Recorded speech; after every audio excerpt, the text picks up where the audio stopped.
Welcome back, everyone, to the deep dive. This time, we're going to do something a little bit different. We're diving into an excerpt about the power of books and libraries. And what's really cool about this piece is the story at its heart. It's a promise made to a grandfather, a promise about books that ends up impacting thousands of people. It really shows how much impact one single act, driven by a love for knowledge, can have. Like a ripple effect, much bigger than we might imagine. Exactly. And it all starts with this really interesting anecdote about the author's grandfather.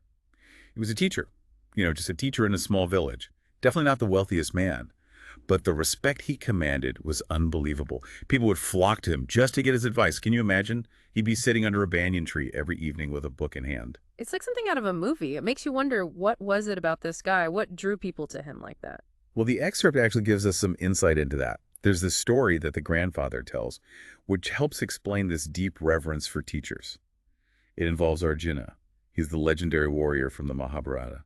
Ugh, Arjuna, the skilled archer.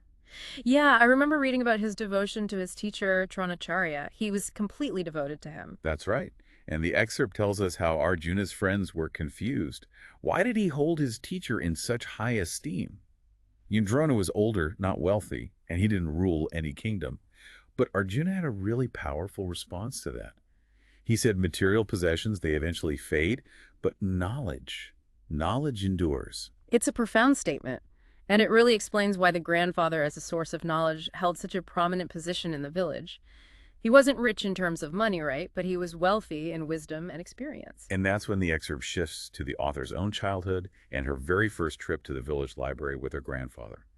The way she describes it, with the cupboards with glass panes and the newspapers all neatly piled up, that quiet atmosphere, you feel like you're right there with her. It's those little details that make a story come to life. For sure. And for the author, that library was like a gateway to a whole new world. She read every single children's book in that place. A true bookworm from the start. But everyone eventually reaches a point where they've, read everything. Yeah, she got to that point too. Around age 12, those trips to the library started to feel, well, a little less exciting, I guess you could say. This change in perspective is so interesting. It really sets up the turning point in the story, a moment that reveals just how much she truly loved books. It really does. One evening, as they were walking home from the library, her grandfather starts playing this game with her, a poem completing game. He starts with, "If I have wings." A poem game. It makes you wonder what kind of things a young girl would imagine if she had wings, flying, adventures. You'd think so, right? But her answer is completely unexpected. Instead of saying anything about flying or adventures or anything like that, she said, "I will go to the neighboring village library and read many more books." Wow, talk about a love for books. That wasn't just a phase for her. And her grandfather's reaction says it all. He was totally taken aback. At first, there was surprise, then he laughed. But then the excerpt describes this look of contentment washing over him. It's like he finally understood just how passionate she was about books. And this is the moment when he decides to tell her about Andrew Carnegie, the American billionaire who spent his fortune building libraries all over the world. That connection to Carnegie is so smart. On the one hand, you have this really simple, heartfelt wish from a grandfather in a small village. And on the other, you have this global figure, this titan of industry, who also believed in the power of knowledge. And that really highlights just how universal the idea of knowledge is. It's not just about one village or one country, right? The desire to learn and explore through books, it goes way beyond any geographical boundaries. Absolutely. It's a huge contrast, isn't it? That cold winter night with their hands together, the enormity of Carnegie's wealth and the richness of the grandfather's experiences, the knowledge that he was passing down to his granddaughter. And all of that is tied back to a promise made under a banyan tree. The grandfather's wish: if you have more money than you need, you will buy books for at least one library. And you won't believe what happens next. This promise ends up impacting way more than one library. But we'll have to get to that after a quick break. That promise made on a cold night ended up shaping way more than just the author's life. It touched the lives of so many people. Because, you see, she never forgot her grandfather's words. And this is where the story gets really interesting. It's about keeping promises and how much impact one person can have on the world. Later in life, the author found herself in a position to do exactly what her grandfather had wished for her. And she didn't just do it, she went above and beyond. Through the Infosys Foundation, she donated books to 10,000 libraries. 10,000, that's incredible. It's hard to even imagine how many lives were touched by those books. And to think it all started with a love for knowledge passed down from generation to generation.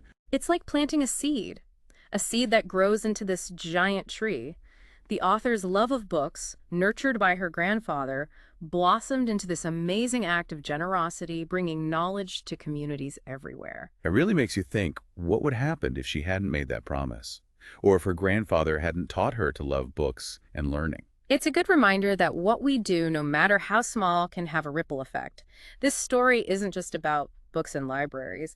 It's about the impact we have on the world and the legacy we leave behind. You know, a lot of people might hear this and think, well, I'm not some billionaire. How can I make a difference? But that's not really the point, right? Not at all. It's not about the money or the resources. It's about understanding the value of knowledge and finding ways to share that with others.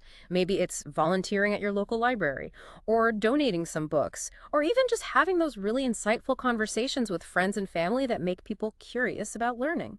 Those are all such good points. We all have a part to play in making knowledge accessible. It makes me think, what about you? What books or experiences would you consider your most valuable wealth? That's a great question. For me, it's not really about specific books. It's more about those moments of connection. Like, those late night talks in college where you and your friends would debate ideas from a book, or those times when you stumble upon a book that totally changes how you see the world. I know exactly what you mean, those light bulb moments when a new idea just clicks or you see things from a totally new perspective. Those are the things that stay with you. Right. And I think those moments are so much more valuable than any material possession. They shape us into who we are. Absolutely. So where do we go from here? We live in a world with so much information, it could be overwhelming. But this story shows us that true knowledge isn't about how much you know, it's about finding what really matters. It's about choosing what we read and how we interact with information. It's about going beyond just reading and actually seeking out knowledge that pushes us to grow and learn. It's so easy to get caught up in the constant flow of information online. But this story reminds us that true knowledge goes deeper than that. It's about making connections and using what we learn to make the world a better place. You're right. Think about the grandfather in the story. He didn't just have knowledge, he lived it. He shared it with everyone around him, guided others, and inspired his granddaughter to continue that. It reminds us that knowledge can be a tool for good, and we can all share it. Something that really stood out to me was how this story makes us rethink what it means to be wealthy. We usually think of wealth as material things, but the grandfather saw knowledge as something much more valuable. Do you think that perspective is still relevant today, especially in a world that seems so focused on material possessions? It's an interesting question, and honestly, I think it's more relevant than ever. In a world focused on consumerism and getting more and more, it's easy to forget the true value of knowledge. The grandfather's way of thinking challenges us to change how we define wealth, to see that knowledge can make our lives much richer than material things ever could. It makes you think, what would happen if we all saw knowledge as the most important thing? Would our priorities change? How would we treat each other differently? It's a fascinating thought. Maybe we would prioritize education and sharing ideas more. Maybe we would value experiences that teach us more than material things. We've talked about so much in this deep dive, from a simple promise under a tree to the global impact of libraries and how knowledge can last for generations.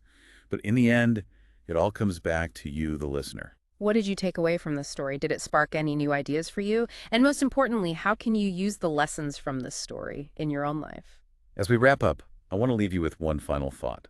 In this digital age, it's easy to feel overloaded with information. But this story reminds us that true knowledge isn't about how much you know. It's about finding those sources of information that challenge us, inspire us, and help us grow. And don't forget about sharing what you've learned. Whether it's through conversations, mentoring, or simply recommending a book that had a big impact on you, every time we share knowledge, we make the world a richer and more informed place. So, keep exploring, keep learning, and keep sharing what you know with the world. Until next time. Yeah, it really does make you think. It's so easy to just get lost in that endless scroll of information online. But this story brings us back down to earth, you know? True knowledge is about connecting the dots and using what we learn to actually make a difference. I totally agree. And think about the grandfather in the story. He didn't just have knowledge, he lived it. He shared it with everyone, he guided people, and in the end, He inspired his granddaughter to do the same. It's a powerful reminder that knowledge can be a force for good, and we can all be part of that. One thing that really struck me was how the story changes how we think about being wealthy. We often think about money and possessions, but the grandfather clearly saw knowledge as something much more valuable, something that lasts. Do you think that idea is still important today? I mean, especially in a world that seems so obsessed with material things. That's a great question. And to be honest, I think it's more important than ever. When everything is about buying more stuff, it's easy to forget how much knowledge can enrich our lives. The grandfather's perspective really challenges us to redefine what it means to be wealthy, to see that knowledge can bring us a kind of fulfillment that material things never could. It makes you wonder, what would change if we all started valuing knowledge as our most prized possession? Would we change our priorities? Would we treat each other differently? It's a really interesting thought experiment. Maybe we'd see more emphasis on education, on mentoring each other, and sharing ideas more openly. We might even start to value experiences that expand our knowledge more than material possessions. Wow, yeah. We've covered so much in this deep dive, from a promise made under a tree to the global reach of libraries and the lasting impact of knowledge. But ultimately, it all comes back to you, the listener. What parts of the story resonated most with you? Did it spark any new thoughts or ideas? And how can you apply what we talked about today to your own life? As we wrap up, I'd like to leave you with one final thought. In this digital age where we're bombarded with information all the time, it's easy to feel overwhelmed. But remember, true knowledge isn't about how much you know. It's about quality over quantity. It's about finding sources of information that make you think, inspire you, and help you grow as a person. And remember to share what you've learned, whether it's through conversations, mentoring, or simply recommending a book that had an impact on you. Every time we share knowledge, we help create a world that's richer and more informed. So keep exploring, keep learning, and keep sharing your knowledge with the world. Until next time.